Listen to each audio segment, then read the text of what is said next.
Bonjour messieurs, nous sommes journalistes et nous venons interviewer monsieur Hussaini. Nous avons un rendez-vous. Vos papiers, s'il vous plaît.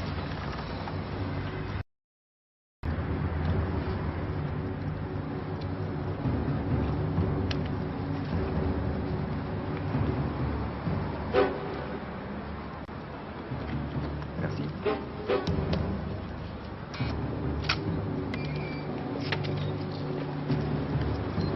Je t'envoie.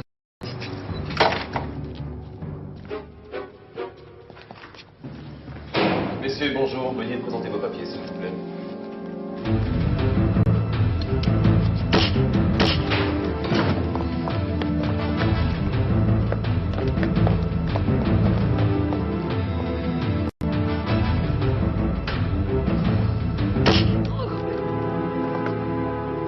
لا خلطنا سكب بالوش.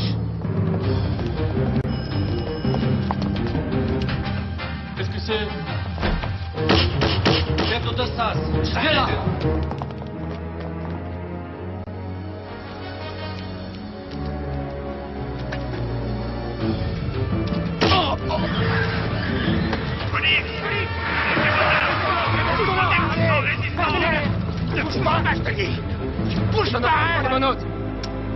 Vas-y, les menaces tout de suite.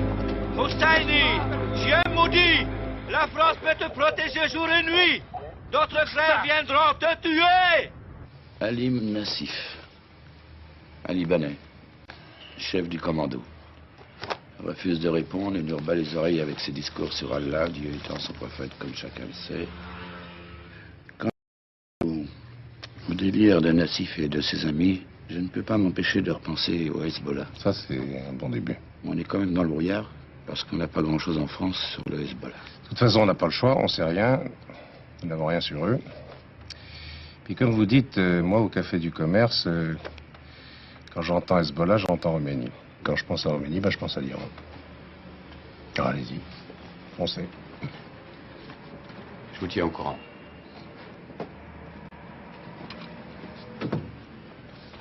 Bonjour, commissaire. Bonjour, André. Bon alors, qu'est-ce qu'il y a encore, André? Quand vous faites cette tête-là, vous me cachez quelque chose. Rien. Enfin, si. Ah, je savais bien. Il y a la dame qui a téléphoné.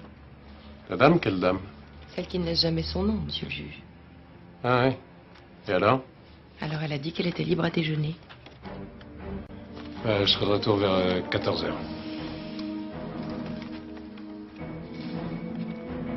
André, tout ça reste entre nous, hein. Bien sûr, monsieur le juge. Bon appétit.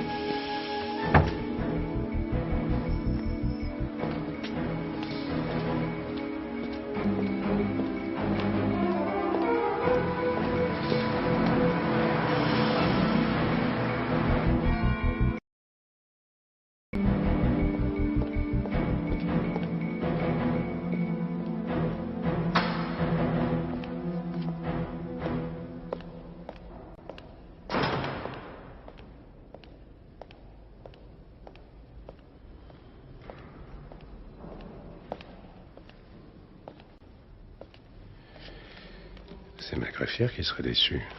Elle qui fantasme sur mes escapades avec vous, elle aurait du mal à m'imaginer ici.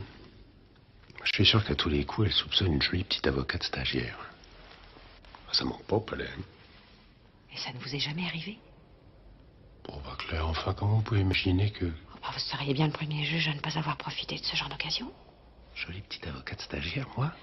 Vous devriez essayer. Ce serait sûrement très efficace pour un fonctionnement plus harmonieux de la justice de notre pays. Vous êtes dur avec moi. On travaille un peu.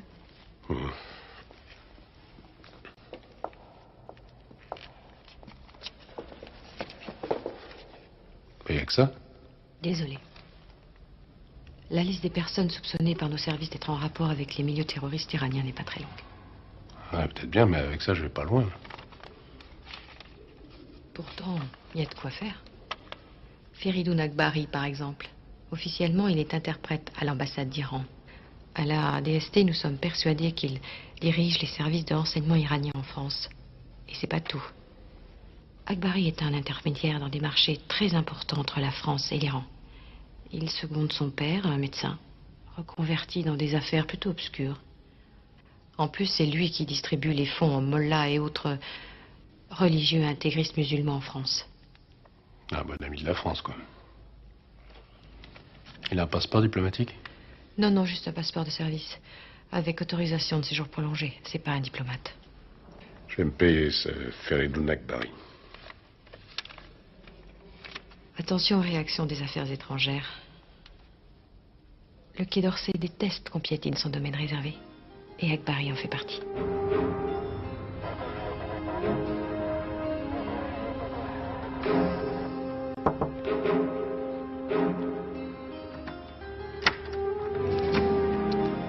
Monsieur Feridun Akbari? Oui? Commissaire Bellac de la brigade criminelle. Je peux rentrer, s'il vous plaît?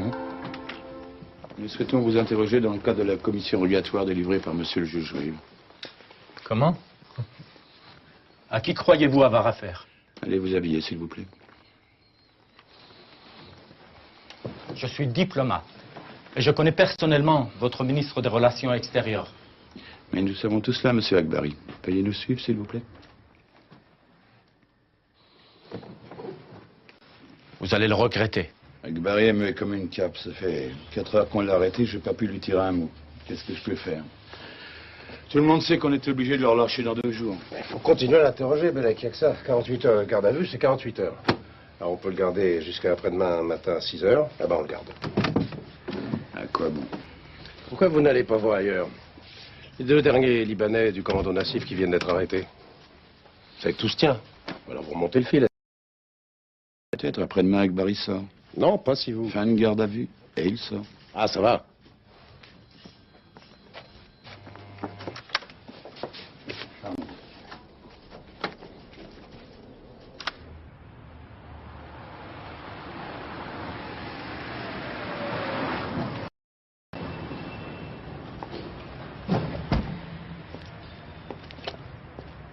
Où allez-vous? Ducal.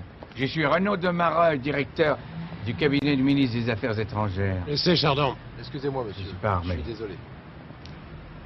Bonjour, monsieur le juge. Bonjour, monsieur le directeur de cabinet. J'ignore pas combien ma démarche est peu conforme aux usages, monsieur le juge, mais je viens vous dire que nous sommes très préoccupés par l'arrestation de monsieur Akbari. Je vous rassure tout de suite, monsieur le directeur de cabinet, je suis moi-même particulièrement préoccupé de ce Feridun Akbari. Parce qu'il ne serait pas seulement proche des milieux intégrés en France, il semblerait qu'il tienne un rôle déterminant dans l'action des services secrets iraniens sur notre territoire. Mais c'est un diplomate, monsieur le juge. Absolument pas. Comment ça? Absolument pas. Non, non, non, il n'y a pas de document qui prouve la qualité de diplomate d'Akbari. Vous êtes certain? Absolument. Vous m'étonnez beaucoup, monsieur le juge, mais si vous dites, je vais vérifier. Je vous en prie. Il n'empêche qu'il faut être particulièrement prudent avec monsieur. C'est quelqu'un de très important. Et dont la détention, même provisoire, pose problème. Mais si je fais comprendre clairement, monsieur le juge. Tout à fait, monsieur le directeur de cabinet. Et ma réponse sera claire. Ce Feridun Akbari restera en garde à vue le temps légal et nécessaire à la poursuite de mon enquête. Mais pas une minute de plus, pas une minute de moins, ça je peux vous l'assurer. Je ne crois pas que vous ayez choisi la meilleure méthode.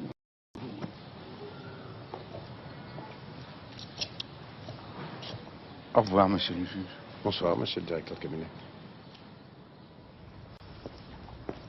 Ici, à Beyrouth, les signes ne trompent pas. Un de nos otages aurait bien été exécuté, et cet otage, ce serait Patrick Sari. Mais l'expérience nous a montré combien ce genre d'information demande à être vérifiée. Alors attendons et espérons. Pour justifier l'exécution de Patrick Sari, les ravisseurs ne vont pas manquer de rappeler qu'ils ont réclamé plusieurs fois avec insistance la libération de Halim Nassif et de ses compagnons, arrêtés à Neuilly-sur-Seine alors qu'ils tentaient d'assassiner Selim Hosseini, le dernier Premier ministre du Shah d'Iran. Patrick Sari est otage depuis maintenant plus de 2 ans. Cet universitaire de 40 ans, établi à Beyrouth depuis de nombreuses années, est marié à une jeune femme libanaise et père de 2 enfants. Il a servi à plusieurs reprises de porte-parole aux preneurs d'otages. J'ai vu une interview de la femme de Sari. Elle est magnifique, cette femme. Elle a du courage en plus. Je sais pas si je serais capable de faire comme elle si jamais t'étais en prison ou otage. Je crois que je fondrais en larmes comme une cruche à la première question. Et moi, j'ai tué son mari, c'est ça? Qu'est-ce que tu racontes? Ça, j'ai très bien compris. Patrick Sarri a été exécuté au Liban parce que moi, le juge pur et dur, enfermé tranquillement dans mon cabinet, je vais arrêter El Nassif et ses copains. Oh, Antoine, t'es ridicule. Non, mais va au bout de ta pensée, puis arrête les petits sous-entendus, là, qu'est-ce que tu veux me faire comprendre? Qu'est-ce que t'as? T'es parano ou quoi? C'est ça, on m'insulte, puis en plus, je suis parano. T'as entendu ce que tu viens de dire, non? Oh, arrête, Antoine, arrête, on peut pas parler avec toi. Bon, bah d'accord, c'est ma faute. Je peux plus parler avec toi. Qu'est-ce que tu veux que je te dise? Alors que les premiers affrontements avec l'armée se produisent ici, des colonnes de fumée s'élèvent autour de l'aéroport international. À 8 heures, l'aéroport est fermé, le couvre-feu est décrété. Il sera effectif à 16 heures, heure locale, le temps Excuse-moi. de rentrer chez eux en catastrophe. Je sais que tu fais toujours tout ce que tu dois faire et que tu le fais bien. J'ai confiance en toi. Non, là, c'est pas grave, tout nous tombe sur le dos, alors, bon, voilà, quoi. Sur une affaire sale et compliquée. Je pense que je voulais faire moi la belle. Maman, ah, c'est la porte. Salut. Maman, plutôt qu'un sabre de samouraï, tu pourrais pas me rapporter un kimono? Si j'ai le temps, promis. Ouais. Tu pars? Oui, Ce soir? à Tokyo, ça fait une semaine que je te l'ai dit. Moi, j'aime pas te savoir dans l'avion. En ce moment, il peut arriver n'importe quoi.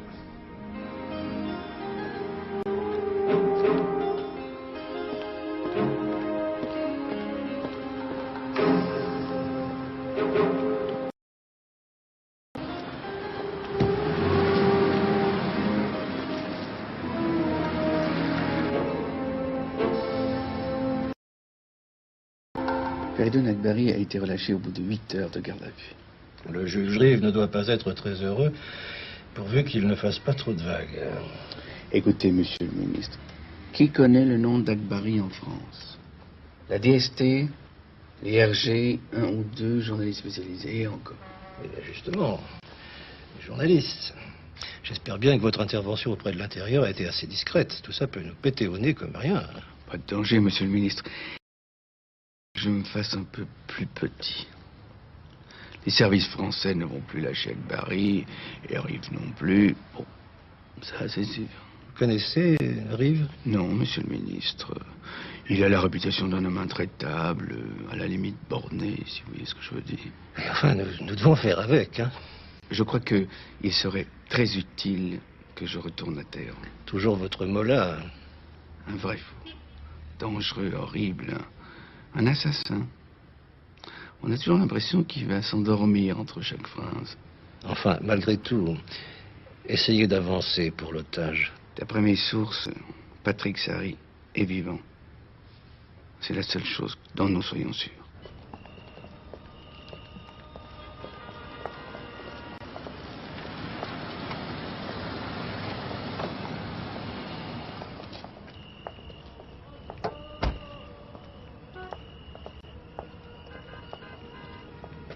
Savez-vous, cher monsieur Domaroy, ce qu'est ceci? Oui, monsieur le ministre. C'est un Smith & Wesson Bodyguard calibre 38 spécial. Grave erreur.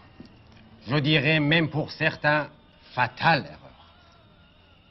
Non. Ceci est un objet divin. Jallal Khaliq.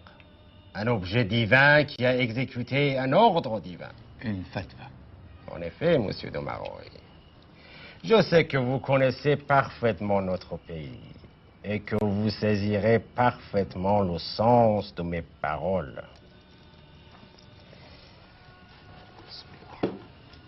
Il n'y a pas longtemps de cela, j'ai moi-même exécuté une fatwa. Autrement dit, monsieur le ministre, le commando qui est venu à Paris pour tuer monsieur Bani Hosseini n'a fait qu'obéir à un ordre divin.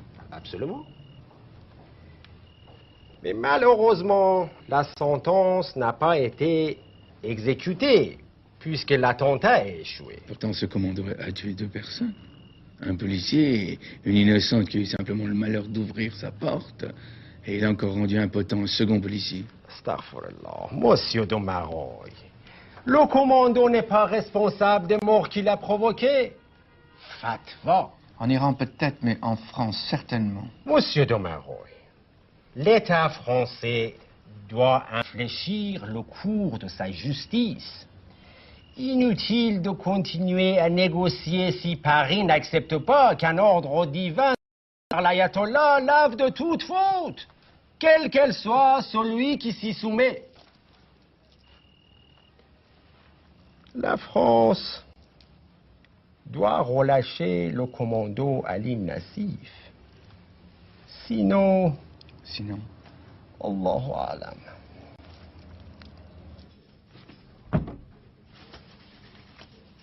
Très bien, passez.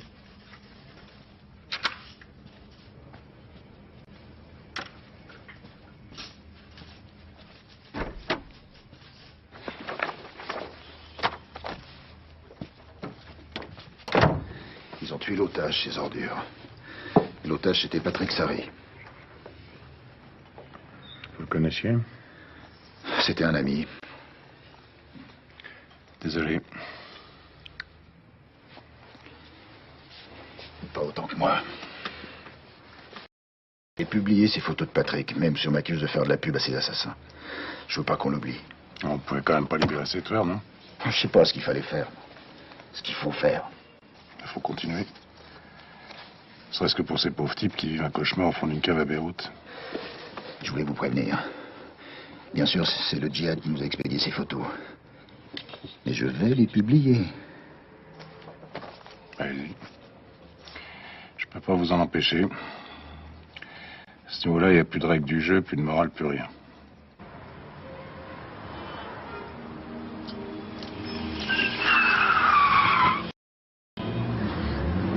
Ça va pas, non?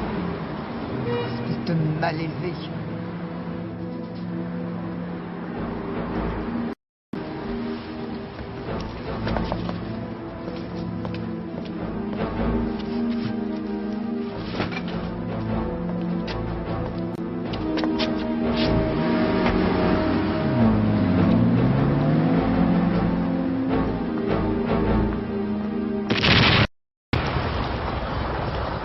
Nouvel attentat sanglant, plein Paris.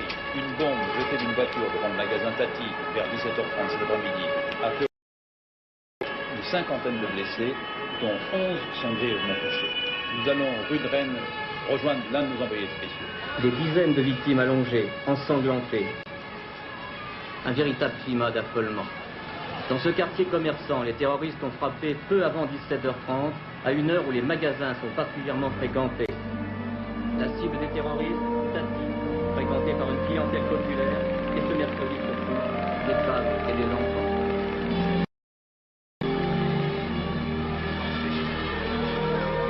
Ce soir, le quartier Montparnasse était entièrement bouclé par la police.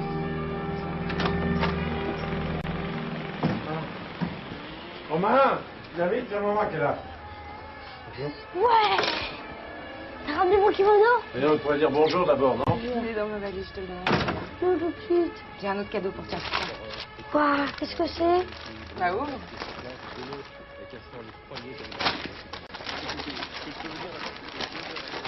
Waouh! La salle de samouraï. Ça va, ça te plaît? Ouais, super. Le samouraï, je peux dire merci. Merci, Hervé.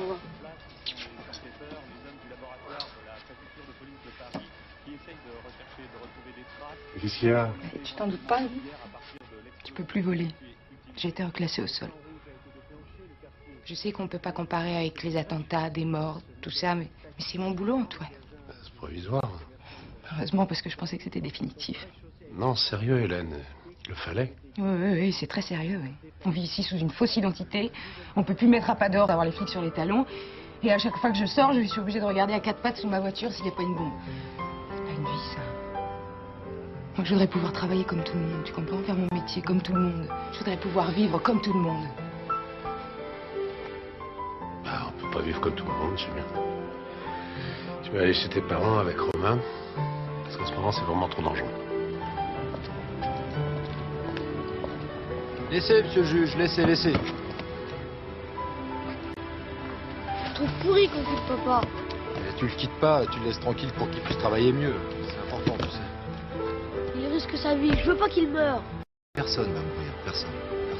Allez. Au revoir, papa. Ouais, au revoir. À bientôt.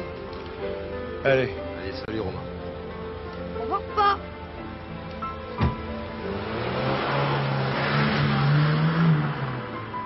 Rentrez, monsieur le juge.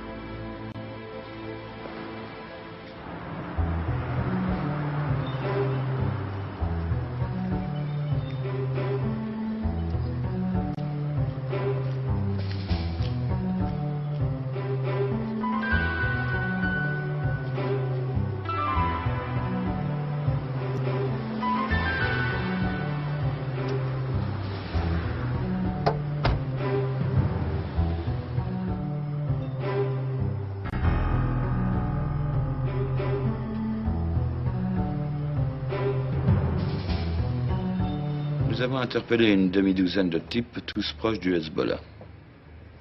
Mais intéressant. À vous de voir. Mais où qu'on se tourne, on se retrouve toujours sur une librairie rue Diderot, dans le 12e. Et deux types qu'on a interpellés la fréquentaient assidûment. Le genre de librairie que vous pouvez imaginer, Coran, Ramadan, tous à la Mecque, Hamdoullah. Oh non, je vous en prie, Bélec. Excusez-moi, monsieur. Non, mais c'est parfait, votre numéro de vieux flic raciste borné. Remarquez, j'y crois pas une seconde. Vous avez tort.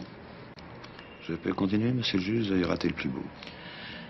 Cette jolie librairie appartiendrait à un certain Abdelkader Salah, qui, comme par hasard, aurait eu des relations avec deux Libanais qui auraient filé en Suisse 2 jours après l'attentat de la rue de Rennes. Ensuite? Eh bien, de mieux en mieux. Un Libanais de Paris, un homme à nous, lui aurait demandé de lui trouver du travail. Et vous savez ce qu'aurait dit cet Abdelkader Salah? Il lui dit, va à l'ambassade et demande à voir. De quelle ambassade s'agit-il, à votre avis? Ambassade d'Iran. Ah, bravo, c'est étonnant. Je vous en prie. Bon, à l'ambassade d'Iran, il a demandé qui? Eh bien, va à l'ambassade d'Iran et demande à voir Feridoun. Feridoun Akbari? Le petit copain du Quai d'Orsay. Feridoun Akbari en personne. Voilà. Même si ça vous fait pas plaisir, j'ai l'impression qu'on va faire un peu de politique. C'est bien votre affaire, hein, commissaire. On a des choses sur ce Abdelkader Salah? Oh, le réseau Kamel Benami, le Tunisien, aurait fait transiter des caisses suspectes dans sa librairie. Ah, bon, c'est pas mal, ça. Bien, Médec. Bon, on va voir ce qu'on peut faire avec ce livret. Peut-être association de malfaiteurs en relation avec une entreprise terroriste. C'est pas mal, ça. En attendant, vous le faites suivre. Sans l'arrêter, hein. Ça, c'est le plus difficile.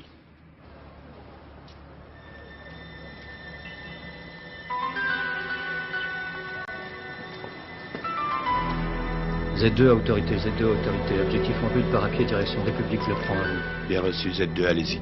À tous, ici, autorité. Ici, autorité, silence radio maintenant. Il est sorti de sa librairie, il se dirige vers la République. Z2 reste au contact. Les autres en couverture, je répète, silence radio. Information sur la filoche. Terminé.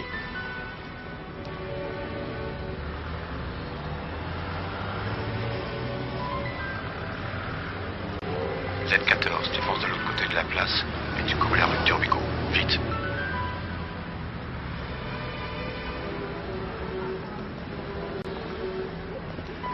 Il entre dans le métro. Z14, tiens-toi prêt. Dispositif filoche métro. Je répète, dispositif filoche métro. Vas-y. Z8. Z8, fais gaffe. Il prend la ligne du pont de Sèvres. Z14, tu couvres en surface. Strasbourg-Saint-Denis. Il s'est assis.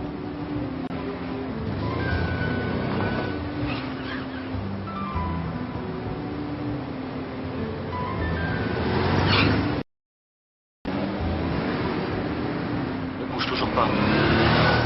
Niche plus trop haut.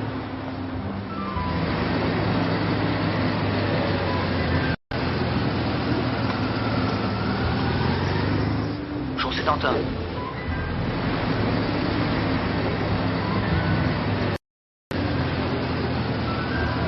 On arrive à Miroménie. Il se lève. Il descend à Franklin-Roosevelt. Pense.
Agbari.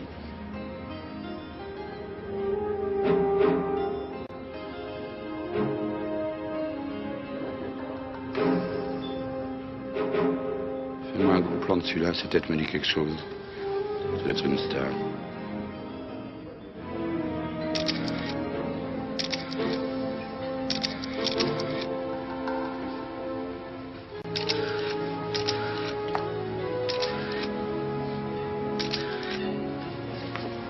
Restez avec les deux autres.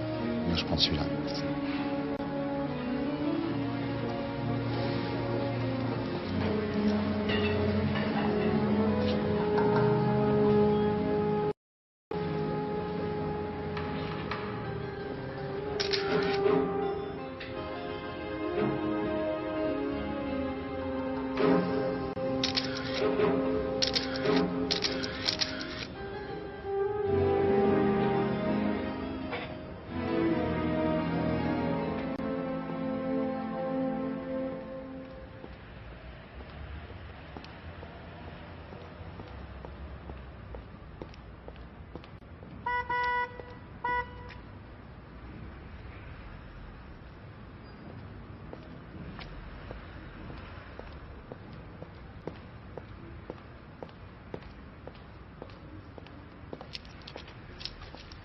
J'en avais un peu assez de l'ombre.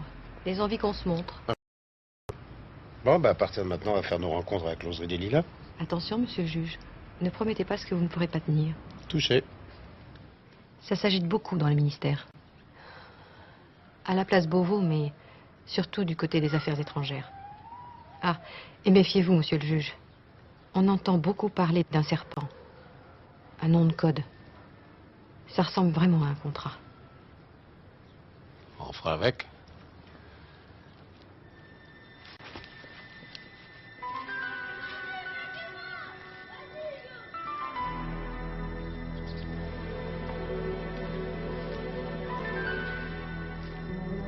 Vous croyez qu'il nous a vus?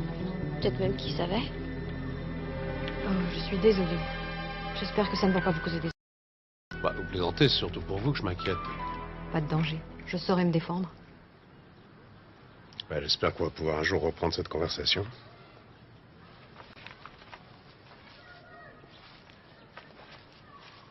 À la closerie des Lilas. Laisse-nous revenir à la maison, s'il te plaît. On fera très attention. Non, non, pas maintenant. Pas encore. Parce que maintenant, on le sait, il y a des vraies menaces qui pèsent sur moi. Mais Antoine, ça doit tout de même pas nous empêcher de vivre. Non. Puis en plus, t'es protégé. Bah, ouais, je suis bien gardé. C'est comme dans une vraie prison, quoi. Alors, je veux pas que vous preniez le moindre risque. Écoute-moi. T'attends quelqu'un, cette heure-ci? Ah non. Tu quittes pas? Fais attention. Hein.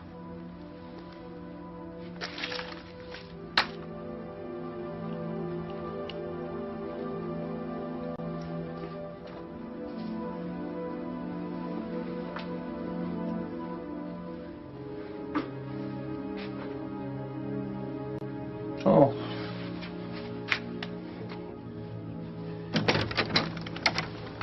Il est tard. Entrez, je suis au téléphone.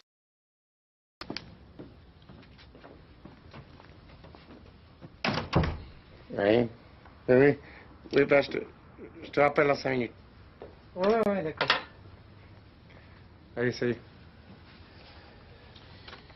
J'ai deux nouvelles, monsieur le juge. Une bonne et une mauvaise. On commence par la bonne. Du côté de chez Abdelkader Salah? Plutôt du côté de l'ambassade d'Iran. Comme prévu, votre Abdelkader Dijnou nous amenait tout droit à Feridoun Agbari. Abdelkader la voit très souvent et il va et il vient très librement à l'intérieur de l'ambassade d'Iran. Et la mauvaise?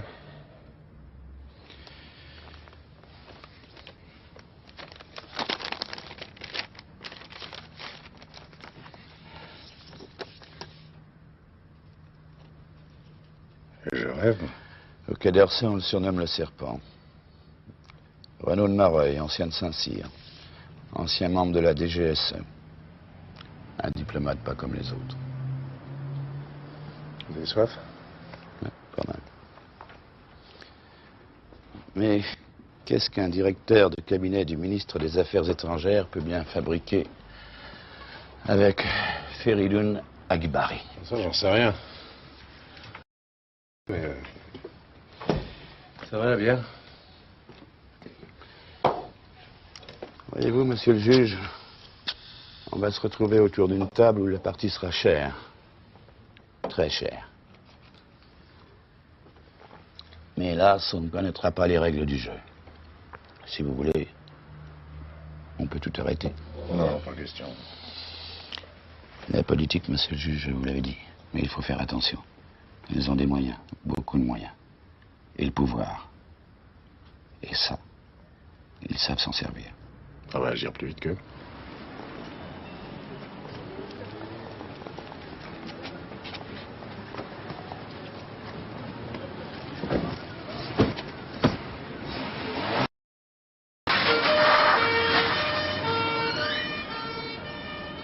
Pourquoi avez-vous hébergé M. Kamel Benami? Chez nous, celui qui a donne à celui qui n'a pas. Il ne savait pas où dormir. C'est un terroriste, M. Salam. Le bien que vous aurez fait, vous le retrouverez auprès de Dieu, qui voit vos actions. Sans doute, mais il n'en reste pas moins que Kamel Benami est un dangereux terroriste. Je l'ignorais. Il a fait transiter des cartons dans votre librairie. Que contenait-il? Je ne sais pas. Vous les avez jamais ouverts? Non. Vous êtes pas curieux? Non. En passant. On a retrouvé chez vous un bulletin de salaire délivré par l'ambassade d'Iran à Nudina. Toute peine mérite salaire, monsieur le juge. Quel était votre emploi? J'ai remplacé un secrétaire pendant un mois. Vous avez payé un de vos loyers avec un chèque au nom de monsieur Feridoun Akbari. Feridoun Akbari fait le bien, car Dieu aime ceux qui font le bien. Pourriez être plus précis? Un croyant comprendrait cela. Vous n'êtes pas dans une mosquée ici, monsieur Salah, vous êtes au palais de justice. Maître, vous pourriez conseiller à votre client de changer immédiatement d'attitude. Monsieur le juge, mon client répond à vos questions comme il l'entend, en accord avec sa conscience. Je suis là pour l'assister. Rien de plus, rien de moins. Et tant qu'il n'y a pas outrage à magistrat, il est libre de ses propos. Vous ne pouvez rien lui reprocher. Très bien. On revient au loyer payé par le chèque de monsieur Akbari. En France, je pense qu'on se rend aussi des services entre amis, non? Feridoun Akbari m'a prêté de l'argent, tout simplement. Eh ben voilà, vous répondez simplement, puis on arrêtera de perdre du temps, vous et moi. Qu'est-ce que vous avez comme voiture? Je n'ai pas de voiture. Ah bon, j'ai un document qui prouve ici le contraire. Vous avez importé une BMW d'Allemagne. Elle n'était pas pour moi. Alors pour qui? Feridoun Akbari.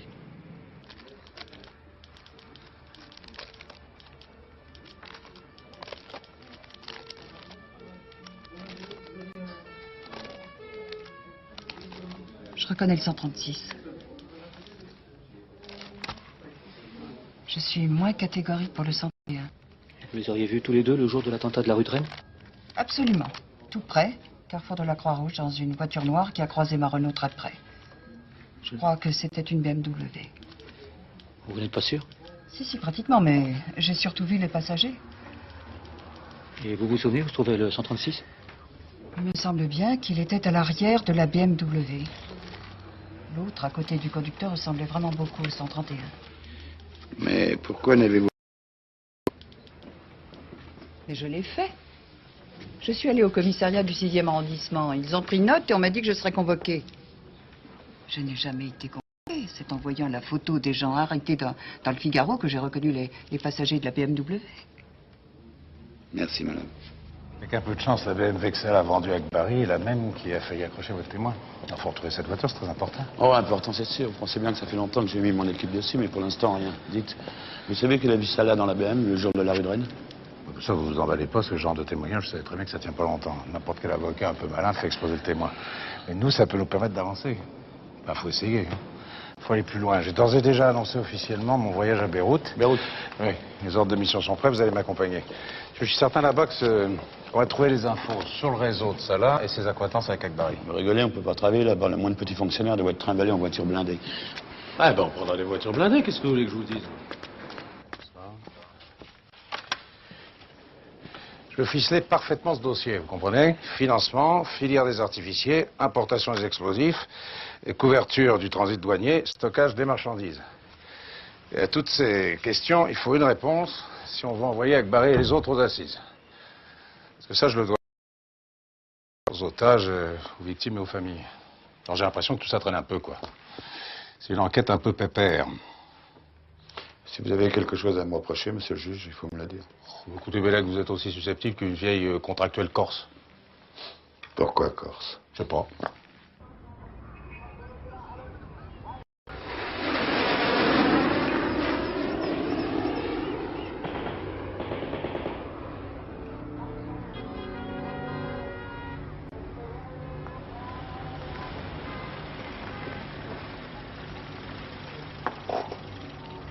Papier, s'il vous plaît.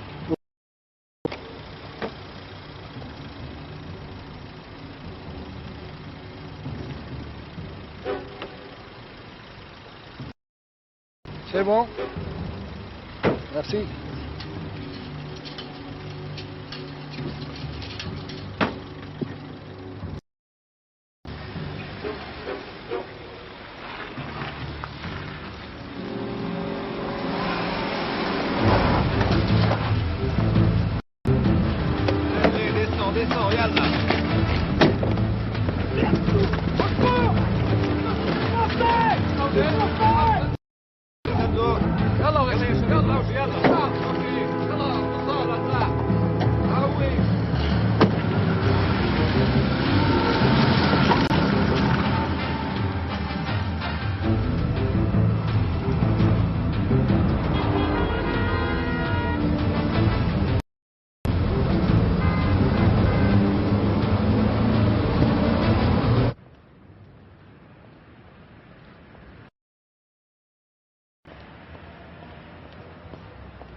Ne perdons pas de temps, plusieurs choses. D'abord, le Premier ministre a bien eu raison de vous interdire d'aller à Beyrouth. Votre enlèvement était organisé. Ensuite, une information de première main à utiliser vite. Al-El-Beit. Al-El-Beit. La maisonnée du prophète. La maisonnée du prophète, c'est un foyer au crâne à Bicêtre. À la DST, nous sommes sûrs que c'est un lieu conspiratif. La nuit, des Libanais, des opposants chiites irakiens, des intégristes maghrébins s'y rencontrent. On devrait pouvoir y trouver des documents et des fichiers qui serviraient de base à de nouvelles recherches. Des explosifs aussi. La maisonnée du prophète, au crâne à Bicêtre. Reynaud voulait garder le tuyau pour lui. Mais les RG ont sorti l'info et, comme d'habitude, il fait croire maintenant que tout vient de lui.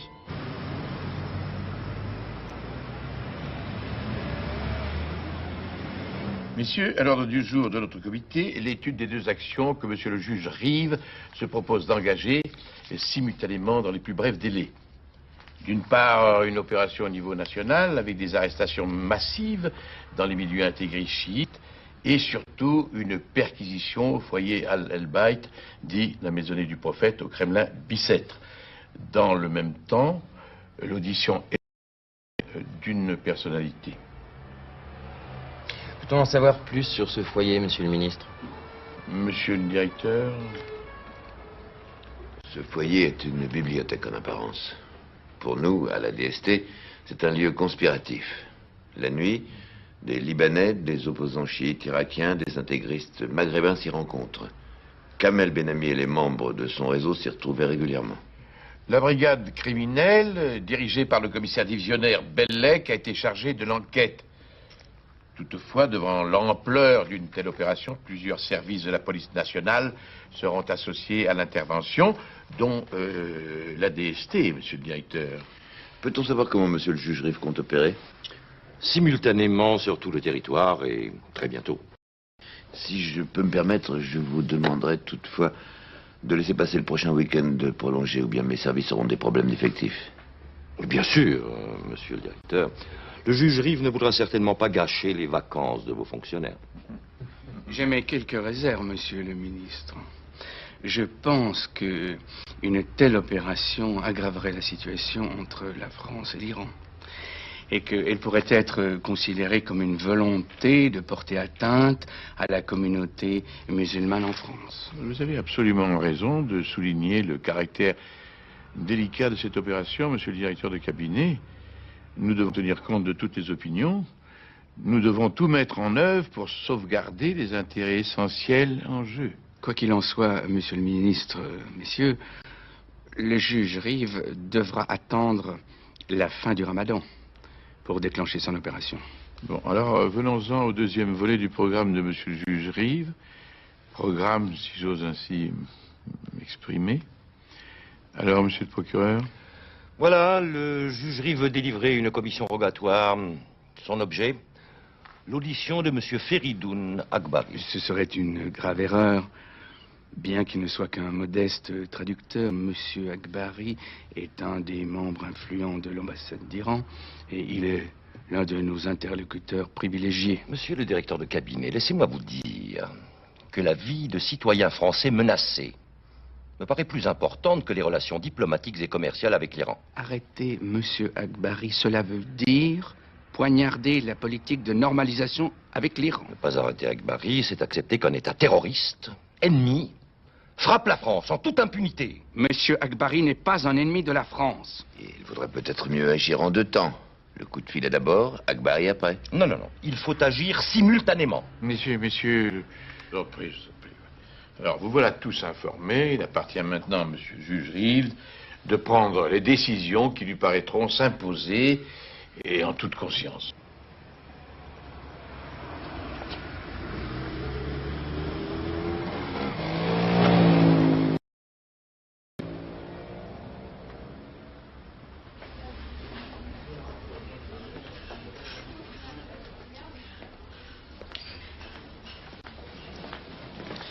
Désolé.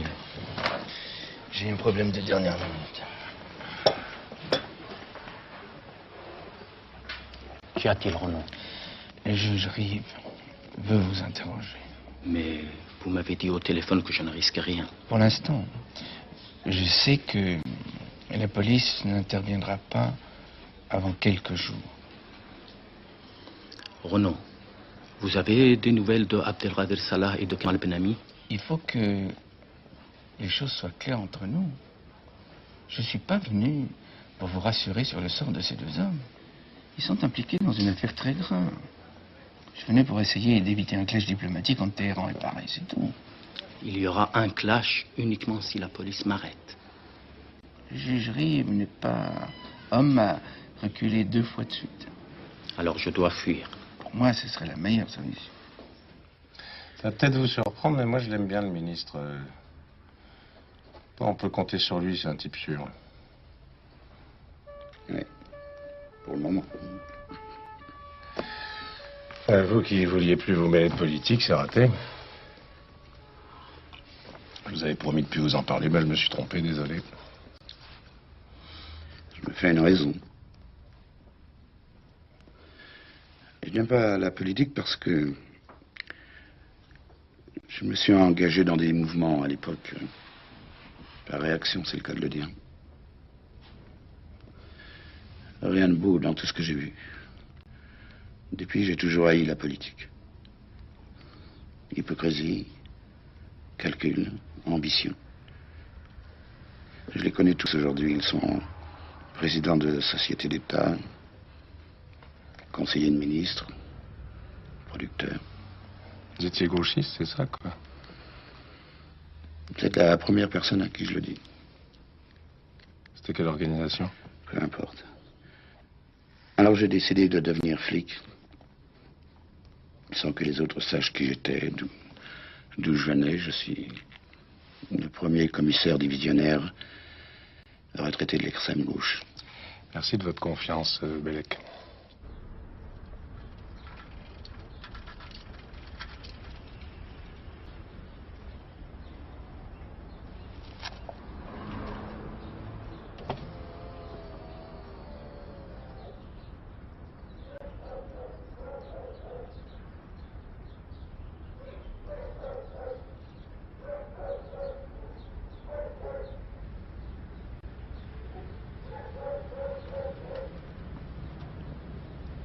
Encore 10 minutes. Gauthier, j'aimerais que vous jetiez un dernier coup d'œil sur le foyer avant que nous y allions. Bien, monsieur le directeur.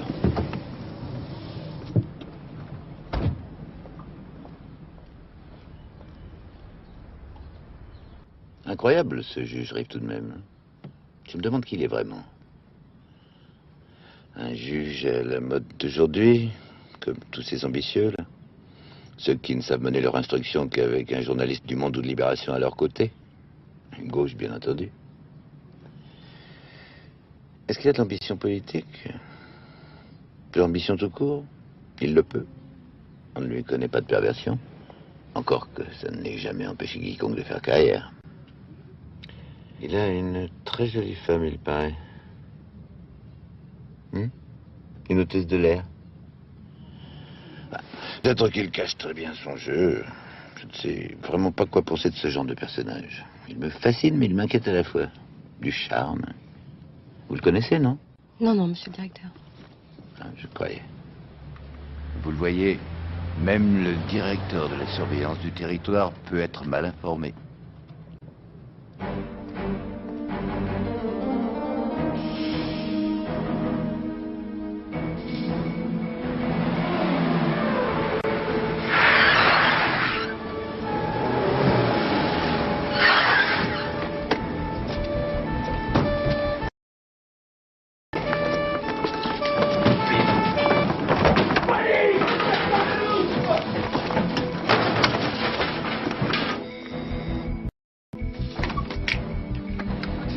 Bonjour monsieur, commissaire Bellac de la brigade criminelle. Veuillez nous laisser rentrer dans le cadre de la commission rogatoire délivrée par monsieur le juge Rive, ici présent.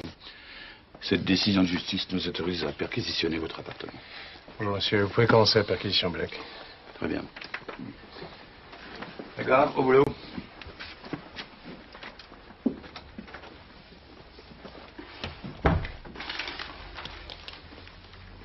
Je souhaiterais entendre monsieur Feridoun Akbari. Mon fils? Non, vous ne pouvez pas le voir, il est parti à Genève. Quand va-t-il rentrer? Normalement, à midi, il a un déjeuner professionnel. Mais vous savez, la vie diplomatique, avec ses imprévus... Et vous savez où devait avoir lieu le déjeuner de monsieur Akbari? Au restaurant Le Basilic, je crois. Ça doit pas difficile, ça, non? Vous savez s'il devait rentrer chez lui? Je l'ignore, monsieur. Monsieur Akbari, votre fils a-t-il pris l'avion pour aller à Genève? Bien sûr. Comment s'est-il rendu à l'aéroport? Ah, un taxi. Donc il n'a pas utilisé sa BMW? Non, elle est garée en bas dans la rue. Je trouve une lettre manuscrite de Akbari, patron. Avec cette jolie écriture, les gars du labo vont nous apprendre plein de choses.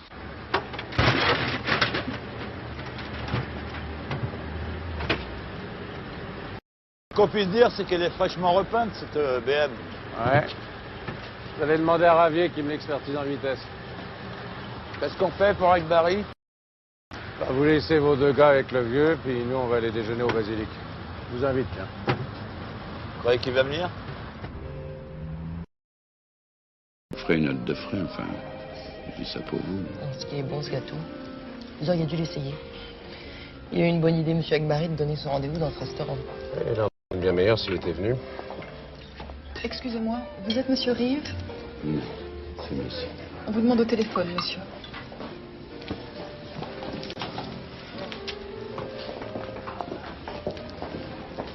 Le téléphone est en bas, vous attendez que ça sonne avant de décrocher. Pardon. Allô? Allô?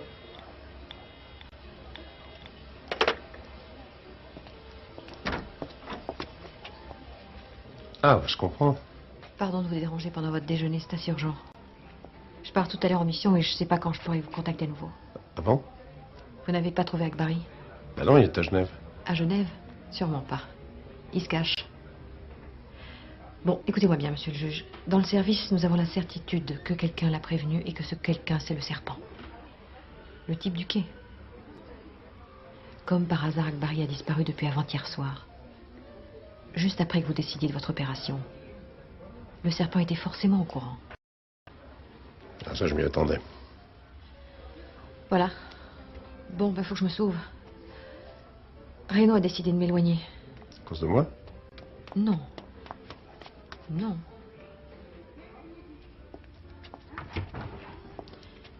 De m'éloigner de Paris, c'est tout. Vous savez, quand vous appelez au palais de justice, c'est elle qui... La greffière. Quelqu'un a dû prévenir Akbari, il y a eu certainement une fuite. Et notre affaire a raté. Oh, votre affaire n'est pas si mal engagée que cela.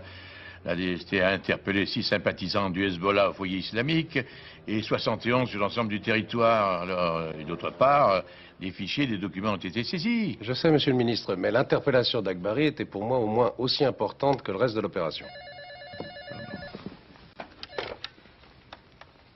Oui? Ah, bonjour, Reno. Akbari serait dans l'ambassade. Nous allons mettre le bâtiment sous garde renforcée. Hein. Le RAID sera chargé de cette mission. Remerciez bien votre homologue britannique pour ce renseignement, oui. Oui. Au revoir, Reno. Ah, l'andouille, quelle andouille, cet Iranien. Monsieur Rive, les affaires redémarrent, à vous de jouer. Dois-je ajouter que vous êtes ici à titre parfaitement amical et tout à fait confidentiel. Autrement dit, jusqu'à ce que vous soyez officiellement informé, vous ne savez rien. Oui, oui, oui, je sais, ça va sans dire. Mais ça va mieux en le disant, pas vrai?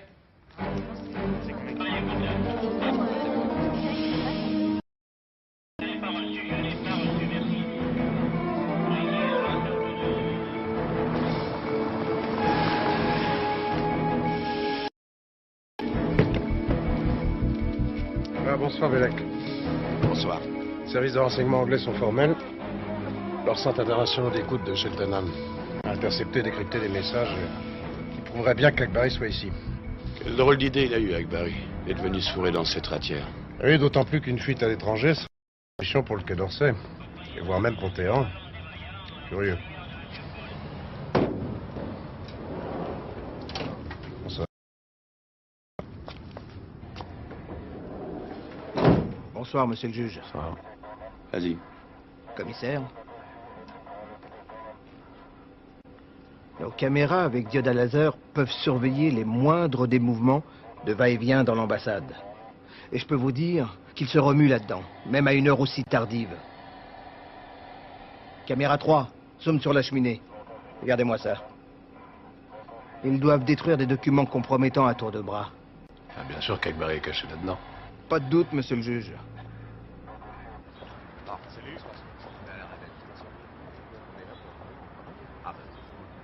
آقای رنو دومروی دیپلمات عضو وزارت امور خارجه خود شخصا به آقای فریدون اکبری توصیه توسل به قوای قضاییه صرف نظر کنند.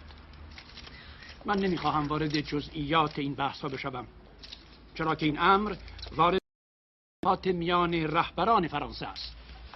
ضمناً به جهت همین اختلافات است. Je ne sais pas, je ne comprends rien. نمیتوانند در زمینه مسائل مهم بین المللی تصمیم بگیرند. البته این امر در مورد ایران هم صادق است. از شما متشکرم. Le chargé d'affaires Vahid Tehrani pense qu'il y a une dissonance entre les promesses du Quai d'Orsay et les exigences de la justice française. Le diplomate M. Renaud de Maroy n'a-t-il pas conseillé lui-même à M. Feridoun Akbari de se soustraire à la justice? Le chargé d'affaires Vahid Tehrani ne veut pas entrer dans le détail de cette attitude. Ça serait entrer dans les divergences entre les dirigeants français. À cause de ces divergences, les centres de pouvoir en France ne parviennent pas à prendre les décisions importantes sur les problèmes internationaux, y compris, mesdames et messieurs les journalistes, le chargé d'affaires Vahid Tehrani vous remercie.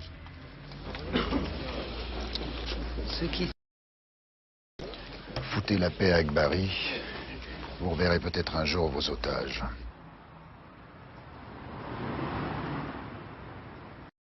D'information, il semblerait que le repli de Akbari à l'ambassade soit une boulette de Tehrani, le chargé d'affaires.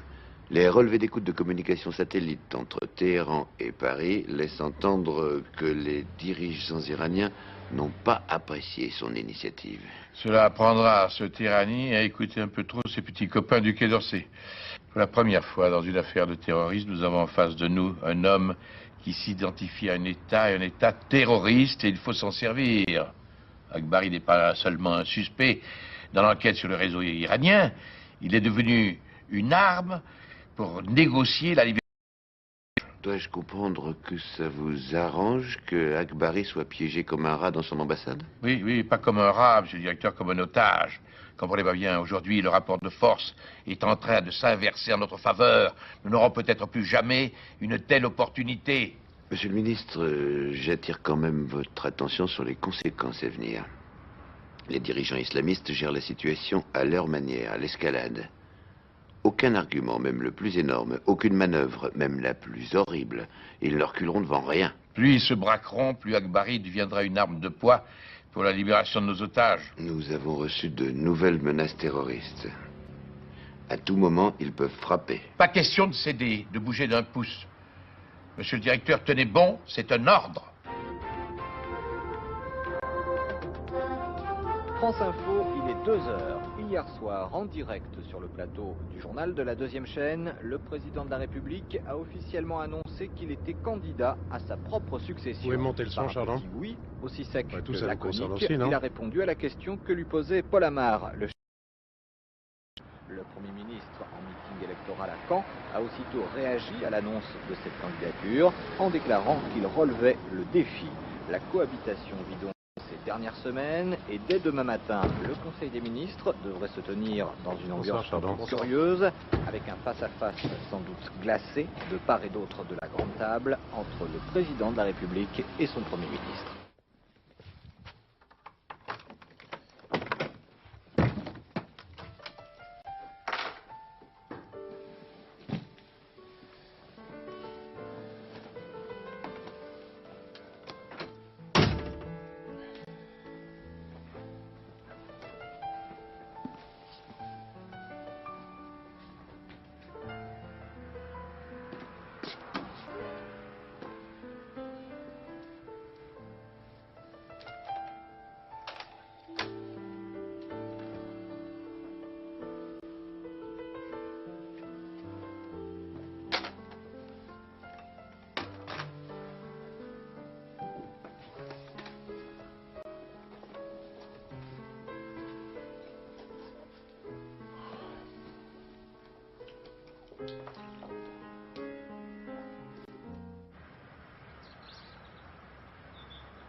Bonjour, monsieur le directeur de cabinet. Nous sommes heureux de vous transmettre les salutations de notre ministre. Il nous a chargé de vous dire combien il souhaitait que le différend qui affecte en ce moment les relations amicales entre nos deux pays soit de courte durée. Je vous remercie pour ces chaleureuses salutations, monsieur le conseiller. À mon tour, je veux vous transmettre un message de cordiales salutations de la part de monsieur le ministre des Affaires étrangères.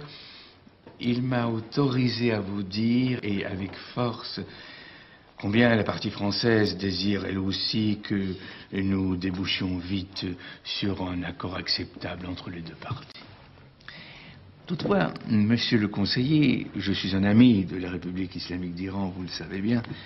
Alors, pourquoi la République islamique d'Iran affiche-t-elle des sentiments hostiles à mon égard?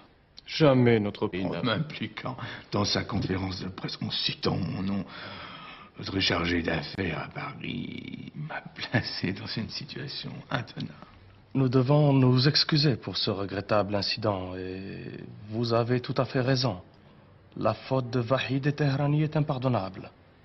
Vous apprendrez prochainement son rappel à Téhéran et la nomination d'un nouveau chargé d'affaires. J'accepte bien volontiers vos excuses, messieurs. Et je vous propose de considérer désormais l'incident comme clos. Nous vous remercions de votre générosité, monsieur le directeur de cabinet. Puis-je vous proposer de commencer la discussion sur les sujets en souffrance entre nos deux pays? Sujet en souffrance semble bien l'expression qui convient. Encore que le mot otage me paraît mieux adapté aux circonstances. Otage, ça sonne mieux, non? Vous ne trouvez pas, monsieur le conseiller? Je n'ai pas d'opinion, monsieur le directeur de cabinet. Nous venons aujourd'hui vers vous, porteurs d'une proposition nouvelle, en rapport direct avec les bagages que vous avez perdus et que vous recherchez. Les bagages? Oui, c'est cela, les bagages.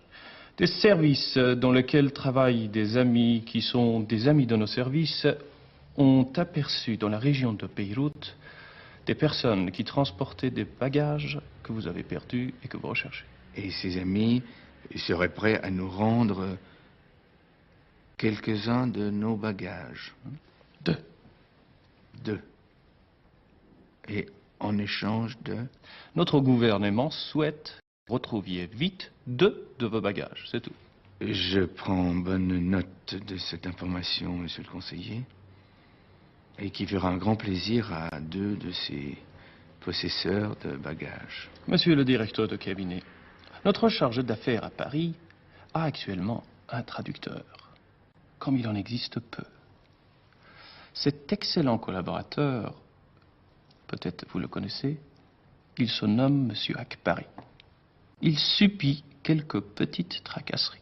Ne pourriez-vous voir ce qu'il est possible de faire pour aider notre traducteur à regagner librement notre pays afin d'y travailler de nouveau dans le calme et la sérénité? Cette demande est bien entendu sans rapport avec vos 2 bagages perdus. Et enfin, retrouvés. Le président de la République a décidé qu'Akbari ne serait pas échangé contre 2 otages seulement, mais contre tous les otages français au Liban. De toute façon, Akbari doit déférer à la convocation du juge Rive. C'est fichu. Ils vont jamais marcher. C'est ce que j'ai essayé de faire comprendre au chef de l'État, mais hélas, sa décision est irrévocable. Les Iraniens vont laisser traîner. Ils ont les terres. Si Akbari continue de refuser de se présenter au palais de justice, le chargé d'affaires Vaïd Terrani sera expulsé demain à 0 heure. Si, au terme de cet ultimatum, tous les diplomates iraniens sont expulsés du territoire français. Ils connaissent rien aux Iraniens. Peut-être, mais c'est trop tard. Convoquez-moi le chargé d'affaires pour cet après-midi 16 heures. D'ici là, rédigez-moi la note et venez me la montrer avant que je le reçoive. Bien, monsieur le ministre.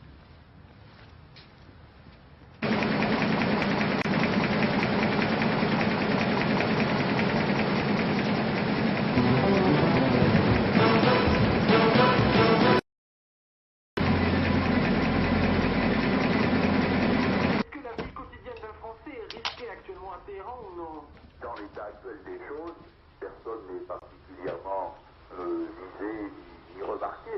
À Paris, l'ambassade d'Iran est toujours sous haute surveillance. Une centaine de policiers quadrillent le quartier de l'avenue d'Iéna. Toutes les entrées et sorties sont filtrées par les forces de l'ordre. Vous le voyez sur ces images tournées par Roger Motte et Brigitte Chevet. Toute la journée, des allées et venues, des discussions à travers les grilles, des documents qu'on s'échange. Tout se déroule dans le calme, malgré les contrôles des forces de l'ordre.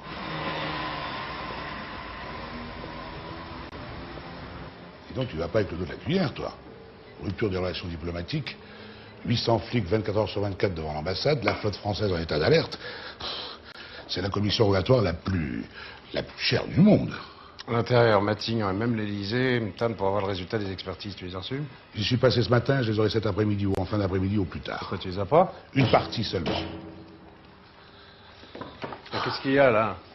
C'est pas bon, Antoine. Formel. Akbari n'a pas pu écrire les lettres de revendication des attentats, ni même les lettres de menaces postées à Paris. Mais même en contrefaisant l'écriture? Même en contrefaisant l'écriture, même en écrivant d'un main gauche d'ailleurs. Reste l'ABM. ABM, oui. Bon, bah, tu me préviens quand t'as les résultats. Tu vas au match? Bon, en ce moment, il n'y a que ça qui peut me défouler. Tu vois? Bah, dès que j'ai les résultats, je te rejoins.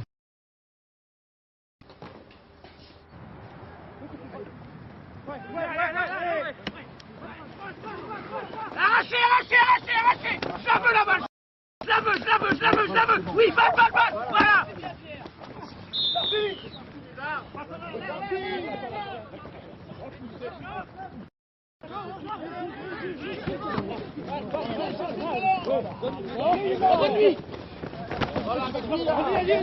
Avec lui! Alors,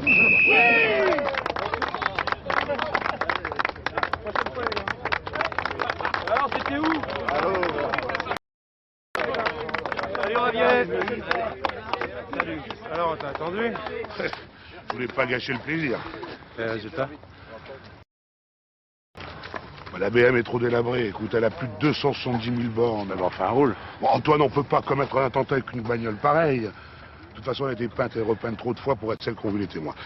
Écoute, tous les témoignages concordent. Elle n'est pas du même type que la BM qui a été vue rue de Rennes. Eh merde.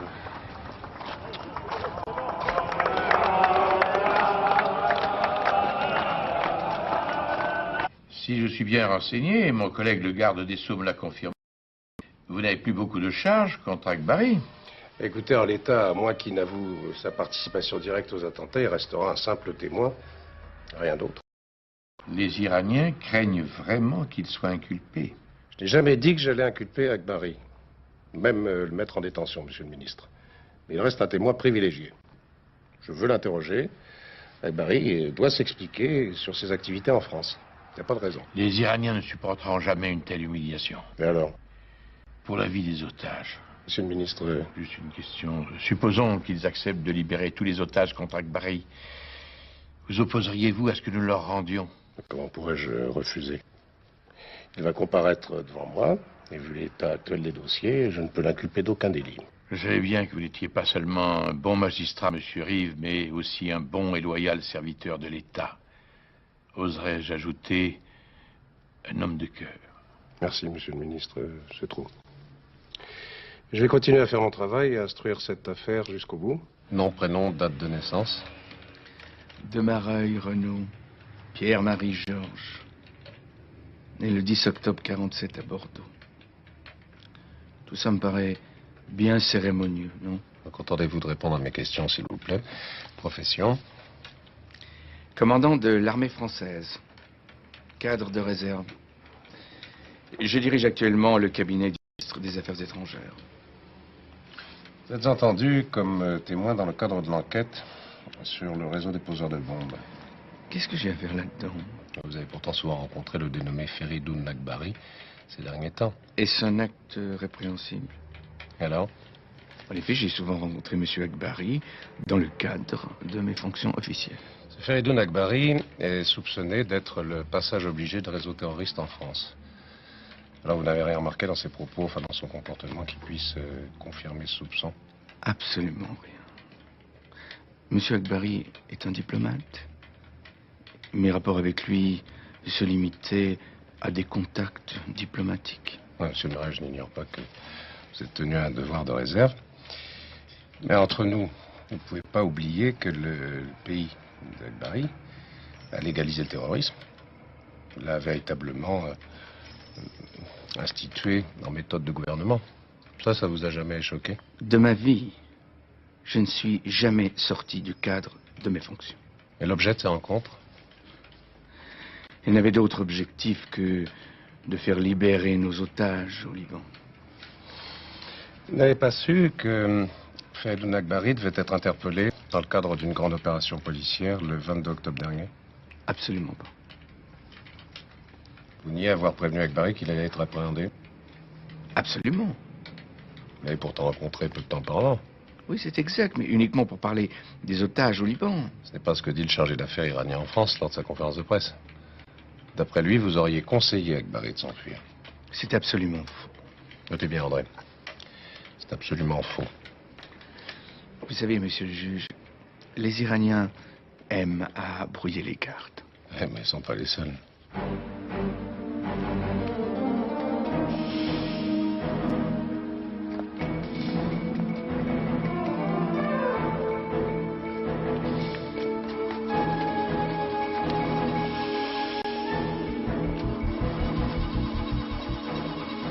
On a un problème, monsieur le juge. Qu'est-ce qui se passe? Je sais pas, la voiture refuse de démarrer. Ah merde. On va prendre un taxi. Tiens, voilà. Taxi. Venez avec moi, Charles. Tu restes là, on y va. Hein. Allez, montez. Préparez vite.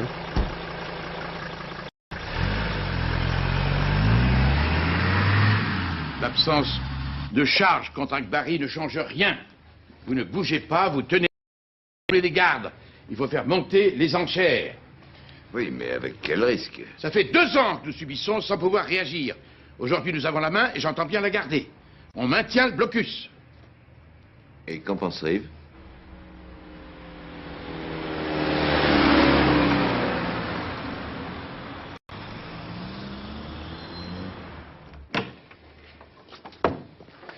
Pardonnez-moi, monsieur le ministre, un léger contretemps. Oh, ce n'est pas grave, tenez, donnez un fauteuil, monsieur le juge. Vous ne connaissez pas monsieur Lucioni, un très bon ami à moi.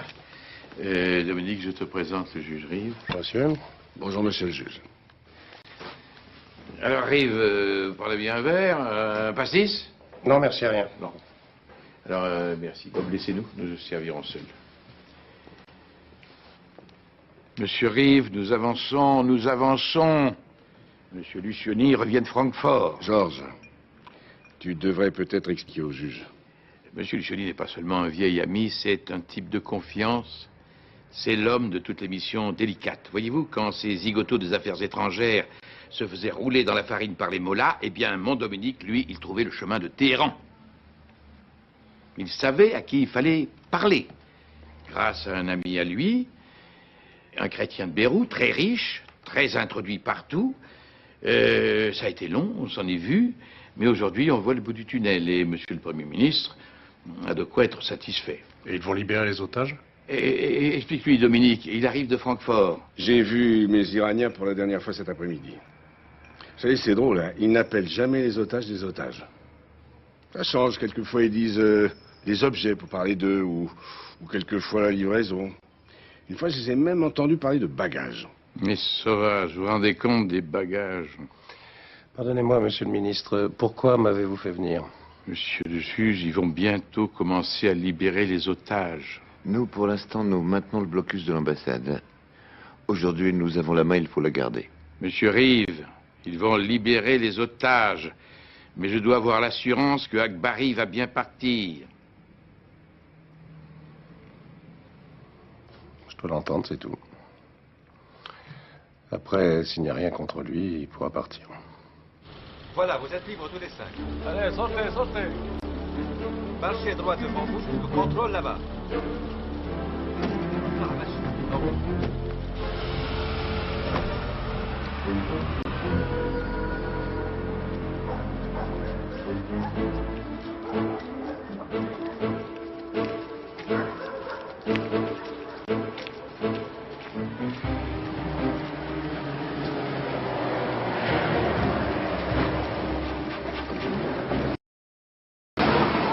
Les Algériens, foncez!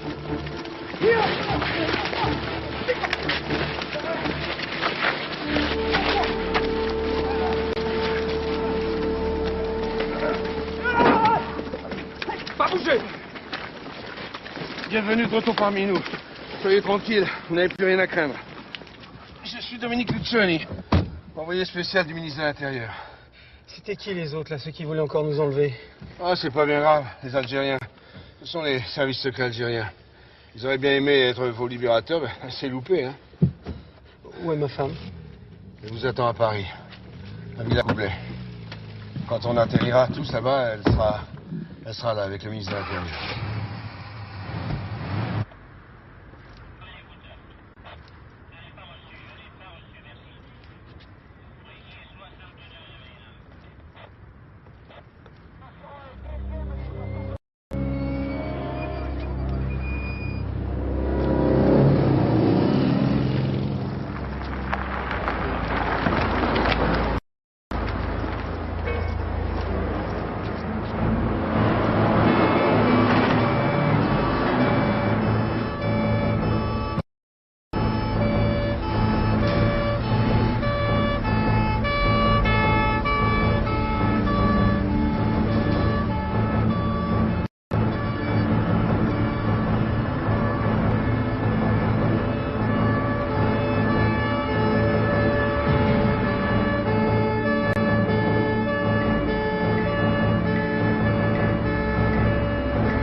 Bonjour, messieurs. Monsieur le chargé d'affaires, monsieur l'ambassadeur. Ah, monsieur Feridou Magbari. Décidément, la route a été bien longue entre l'avenue d'Iéna et l'île de la Cité. Je vous en prie. Non, pas vous, monsieur le chargé d'affaires. Je reçois monsieur Feridoun Akbari. Monsieur le chargé d'affaires s'élève contre une telle obstruction. Vous ne respectez pas vos engagements, monsieur le juge. Je n'ai pas respecté les engagements pris par d'autres. Je vous en prie, entrez. Je suis juge, j'entends un témoin.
On y va?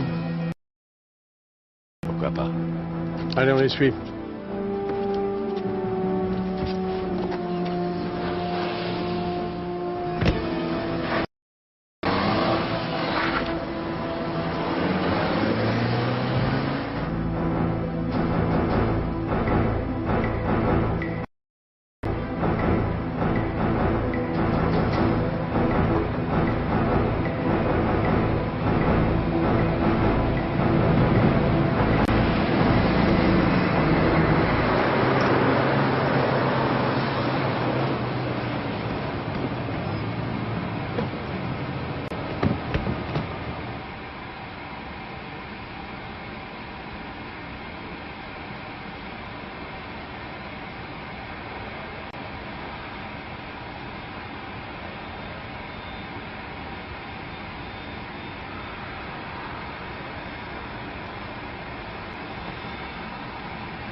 Bon, ben, il me reste plus qu'à affronter la presse. Ça va faire du bruit quand ils vont apprendre qu'il est parti pour Karachi. Vous n'aviez aucune charge contre lui. Comme dirait mon fils, je vais en prendre plein la tête, moi. Ce qui compte, c'est ce que vous avez fait.